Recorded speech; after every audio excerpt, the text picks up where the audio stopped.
We are back at it again in VintageStory, my fellow Stone Age gremlins. And today, not much has happened from the previous episode other than just building up my little food area, but I figured that's good enough time to start talking about animal husbandry and food stuff. So, to start with, animals require food to, make more of them, obviously, Minecraft style. But the amount of food depends on the critter.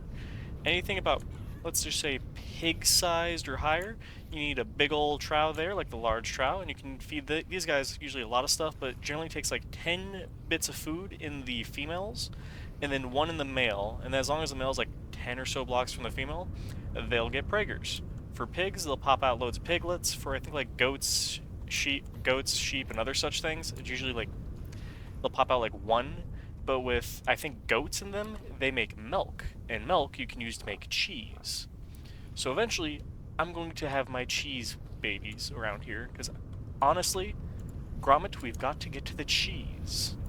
Now, for something like chickens or rabbits, they'll take a small trout here. I think it's like 5 to the female, and then again 1 to the male within a certain amount of blocks.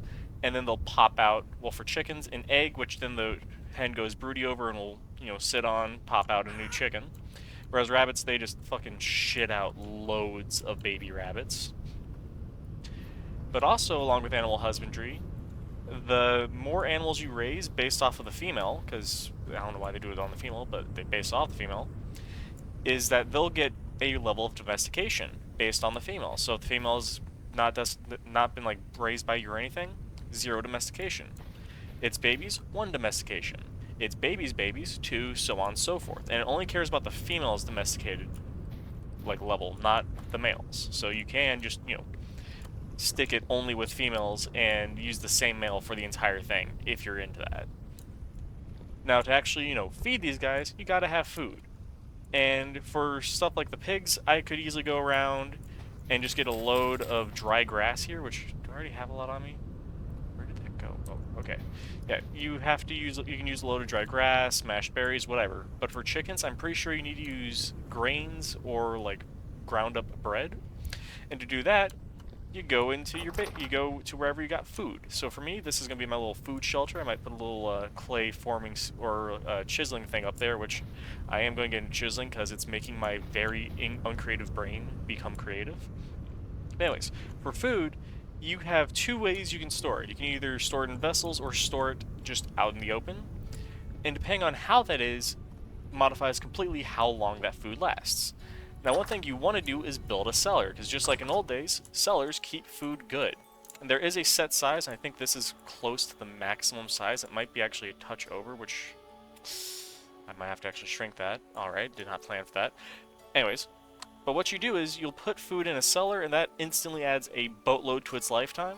But also there's vessels, like the storage vessels here, which at the top there you can see will tell you, oh hey, it decreases the perishable speeds for things in there by a decent amount. Why is that going up? Anyways, so for stuff like this, if you throw grains and such in here, it goes from like, oh hey, a couple months to possibly years because of how wild that food conversion is. Which actually is why I have this here, because this goes from, spoiling in, I think it was like a day or 2, to like a week. So I have food that I can just attack for the span of a while. Oh, crud. Oh, I still got a few servings in there, that's good. But I just got lots of food here that I can now attack. So I'm going to hopefully eventually have like a wall of wine, and then have loads of dried stuff, and even have maybe like sausages and things hanging from the ceiling, because I want this to be just a stocked cellar, and not just a little corner of food that's just kind of there. But, let's do some animal feeding. I think I don't want to do all my grains, but if I have to, I will.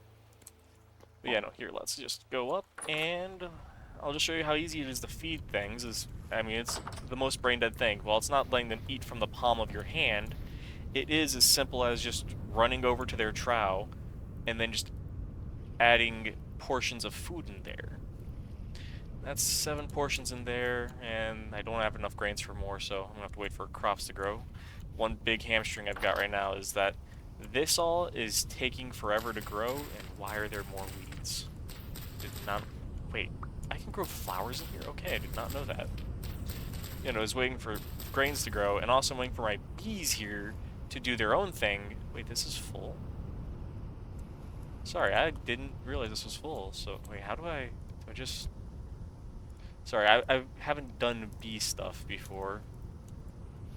Do I just, like, set it? Sorry, I am learning as I go. Okay, so I use a knife. Oh! I've got honey now. Oh, wait, I can turn that into alcohol. I was not expecting to get honey this fast. I thought these guys still had, like, another while to go. Oh, alright. My bees are actually more productive right now than any other thing in this damn little area I've made. But yeah, I was not expecting to get honey. Because this preserves for pretty much ever. And I can turn this into wax, which can make candles, or honey, and then mix that honey with, I think it's just water or rye water, and make mead. I'm going to go store this actually down here, because this is something I want to keep, along with my grain. Oh yeah, you can see this here. In my inventory, 87 days. In the vessel in my cellar, 3.8 years. Oh god, are these not going to dry out before they spoil? That's not going to be good. Yeah, I think the cellar might be a touch big. I'm going to have to fix that. But yeah, no, this has just been a little quickie. Hopefully by the time I do next episode, because I've been busy this week, by the time next episode, I should have some basic leather working and armor, because I've done more exploring around the map to like way over here, because I needed lime if I wanted to make processed leather to get better inventory and such, and I'm going to go on to that. But probably either next week or the week after, we're going to start exploring some ruins I found over here that seem just extremely interesting to go. Yeah, no, that's been today's episode. Hopefully in the next few I'm going to have some more content to go through. Just this week's been busy, and I've also just been kind of stuck waiting for things to grow and or, just harvesting 10,000 blocks to build not too much, sadly. But bye!